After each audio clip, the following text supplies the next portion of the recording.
right, well, welcome to this week's edition of Inside Gateway, your weekly look behind the curtain. It is the third Wednesday of the month, so we are back in Illinois at the Illinois Adoption Office with Miss Katie Kaufmann. So welcome, Katie. It's good to be with you. Be with you. So maybe just starting out, share a little bit about how you got started at Gateway, what drew you to the organization, and kind of how you got where you're at today.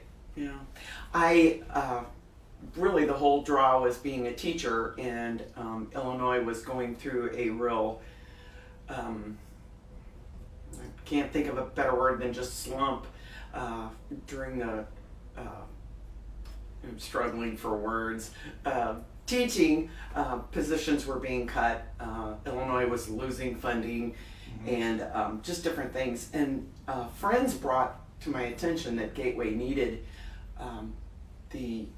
a teacher out at the school, and so that's what initially drew me. And at first I thought, I don't know if I had what it took to be out there. Yeah. But I really prayed about it, and I was really drawn to it. So Okay. Did those friends kind of continue to encourage you throughout the process, or was it kind of a one-time thing? They mentioned it and then you just kind of ran with it from there? Oh, absolutely. In fact, one friend was a teacher herself, and a math teacher, and she was wonderful. Is to this day. She's Sister Pam Bear, and she just really encouraged me, and said that I could do it. And there were times when I'd call home and go, "Okay, you got to help me with this. I need some. How do we do this?" But she did a great job on praying for me. A lot of my friends back in Illinois were very, very prayerful and supportive. Yeah. Just to mention, I believe Gateway does need some teachers, so you can talk to Katie about her experience if you'd like, and be prayerful for that. So you started out as a teacher out in Leo, and now you're in the Illinois Adoption Program. So how did that transition happen? How did you get from there to here? Well, it was a time when, initially my training is not in mathematics, and I just was feeling a little overwhelmed, and but I loved the kids. That's what with the real I don't know, it was a real connection. Yeah, it was made. 100% of my class were kids that were in trouble with the law, and when I taught in regular public school, that's a minority amount, and and then I had girls that were expecting, and being a single mom myself, so I definitely felt the kindred, just the bond with them, and wanting to be there for them and things. Gateway was opening up out here in Illinois, and so I pursued that with Lucy, and she very kind and graciously hired me to. And I do have to say, my son and daughter-in-law were having their second child, and my 4-year-old grandson at the time, he'd be on the phone and he'd say, "When are you gonna come see me, Grammy?" And I was like, really. So it was like, so there was a pull to come home too, and it just, the Lord really provided, and I'm still with Gateway, so. Yeah, that's neat. Now you get to be by your grandkids. So Yeah, you sure do. And another one came along, so now there's 3. So. Okay, all right, good deal. So in your capacity here in Illinois Adoption, you work alongside Lucy. What are some of the responsibilities and roles that you take on here? When we have a birth mother, I haven't done this for a while. Lucy has basically stepped in to do this. She works with the birth mothers, but when we first started, I was initially helping her with working with the birth mothers and being there. And now it is home studies for parents who are considering adoption, either domestically or internationally. So internationally means they're adopting from overseas, bringing the child here. Okay. I'm currently working with a family that's adopting from Bulgaria. Okay. And I just finished one from China, so. And I'm just hang on, stop. We can't stop. You can't stop. We gotta start all over. No, we won't stop. Are you gonna cut that off? I'll try and cut it out. We'll see. Oh boy. Okay. This is live. This is the raw look. I am so hot. So when you, I feel bad. I got the vent blowing right on me. I think you want to switch spots. No, that's okay. Okay, because I can feel the cold air. You can. Yeah. Okay.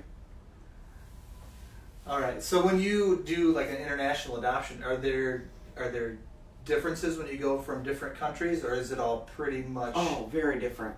Very different. Depending on the requirements, some countries are. Well, just take for instance, China is very specific in how they want things presented to them, and in the home study and how it's expressed, and it has to be very accurate, very specific, and then other countries are more general. So it's like, it's been interesting to learn about that. Do you have connections with people in those countries? Yeah, right.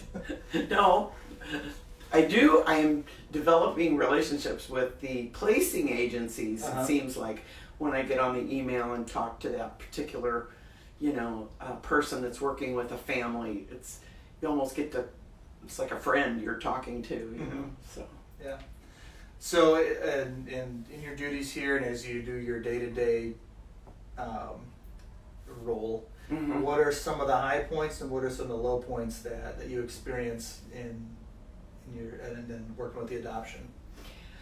Well, I think it basically is just being in the state of Illinois. Illinois is such a pro-abortion state, and knowing that we are in a tri-county area where abortions go on all the time, and knowing that Satan's just really got a stronghold here, and so when we reach out to birth mothers, whether they decide to terminate or if they decide to parent, that it's ultimately their choice, obviously, but it's always heartbreaking, when they decide otherwise. So yeah, it's a bit of a soapbox for me, but I really dislike, and I think that's kind of an understatement. I dislike the politicizing of the abortion issue, because I think there is valid points on both sides, but people use it to say, a liberal agenda or a conservative agenda and demonize either one, when really, I think as Christians, if our goal is bringing people to Christ, some of these issues will just take care of themselves, because they're going to know Christ. If they want to follow Him, they're going to follow what He wants, and we almost don't have to worry about it. So I hate seeing the politicizing of it. I think it's so much deeper, and our calling as Christians is so much higher than just saying it's a political agenda. But that's just my soapbox, so I'll get off of it now. No, that's okay. That's I agree. I agree. So that kind of you've given us a little taste of your life here, and so what keeps you busy outside of your role at Gateway here? I mean, I'm sure you're just sitting back lounging and. Oh yeah. We're lounging a lot. We have. We're a little agency, so we're, even though we've been in existence for 5 years, I still only work part-time, and so I've got to make ends meet, and so I work at Cracker Barrel. Okay. And I started in retail when I was out at Gateway, or I started as a host in Lebanon. Okay. Lebanon, that's where our home office is, in Auburn, Indiana. Sorry about that. And liked it, but when I moved back, I didn't start right away, and then I got back, and this time I went into retail and I really liked it, and the Lord kind of directed me to to apply for the ETC position, which I train all the new hires, which boy, I come across, it's been a mission field. Yeah. It's been a true mission field. A lot of broken lives, that the Lord's had me have really good conversations with. So I appreciate that. I appreciate that a lot. You were sharing with me a little earlier a story about how a somewhat you could say humorous or traumatic, depending on how you look at it, led to some of those deeper conversations. You had asked for humorous stories, and then I told you, well, it wasn't really humorous. It was really eye-opening. But anyway. You want to share what happened? Oh, well. Okay. Yeah, it was just that we had an elderly gentleman with his family that came to eat, and they were all there as a family, and as he got up to leave, he walked about 10 feet and dropped over dead. It was like, oh my. But we didn't know that at the time. We didn't know that he was an elder. I mean, he had health problems, and we found out later. But it wasn't the food, so it wasn't anything like that. Or we serve good food, Anyway, but it led to some conversations with servers and different ones that were really kind of traumatized by it, having served them, and just about our being prepared to die, and where would your soul go, and so Lord uses all kinds of things. Yeah. So. Yeah. Well, it seems like you kind of have a teaching role there, so God has kind of used your strengths to put you in places where you can do that, which is amazing. I know for us, Katie worked when we were at Gateway as house parents, and we loved it when you came over for dinner, and we just appreciated, the spark you brought to campus. I mean, all the kids loved you. You were all of our kids' favorite teacher. We'd hear Miss Kaufmann stories all the time around the dinner table. So boy, having you over was always fun. So I have on my list of questions a curveball question. And this is something that's been scaring me. Is that curveball question? This is something John kind of likes to do. This if you ever watch some of the interviews that John does, he sometimes will throw a curveball question in there. But you and I, we have a mutual friend. And some people might know this person, and some people might not know this person. So I don't want to alienate anybody, but when we were on campus together, there was a certain teacher, former house parent, named Ryan Donaghy.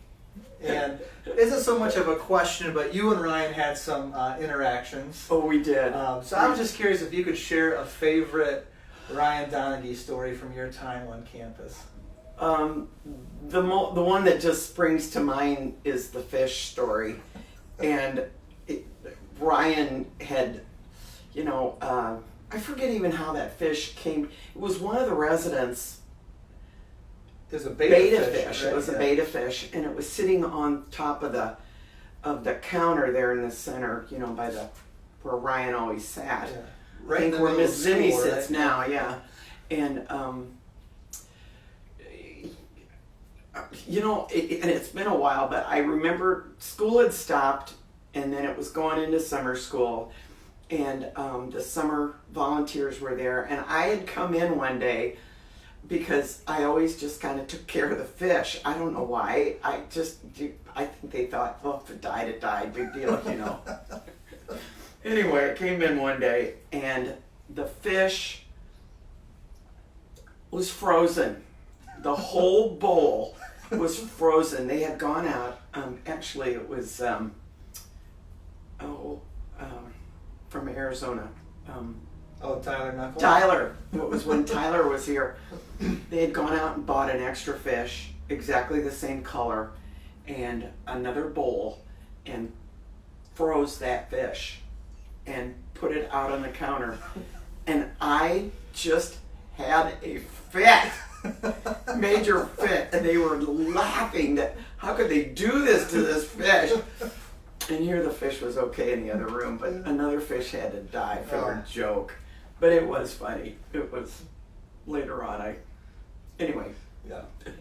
So if you ask around, there's probably numerous stories like that about Mr. Donaghy, another favorite of the Ryan was a stinker. Yeah. All right. Good friend. Yep. He's a great friend. Well, that is all the Anyway, questions I had. thank you. And I just want to thank you for your time sitting here sweating it out with me. Yeah. But we, from our family, personally, we love you very much, and from the Gateway family, too. we appreciate what you and Lucy do here. And Michelle, it's just you're a tremendous person, and I'm thankful that I get to know you, and that Thanks. God brought Me our lives too. together. So. Very much. So that's it. Next week, John will be back, and we will be back next month with the third amigo from the Illinois Adoption Program. Thanks for watching.